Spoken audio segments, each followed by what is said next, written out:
Hugot line.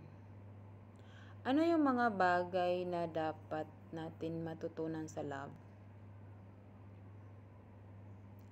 Matuto tayong bumitaw kung alam natin na hindi na tayo mahal ng taong mahal natin. Oo, hindi ganong kadali mag-move on, pero you can do it if you want.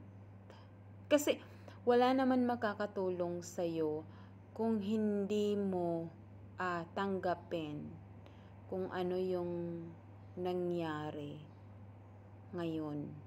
Pero pwede mo naman ipaglaban.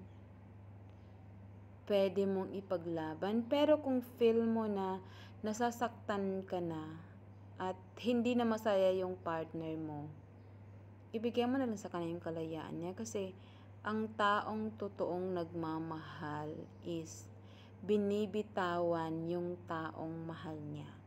At let him o let her to be happy kung sino yung gusto niya na makasama sa buhay. Kasi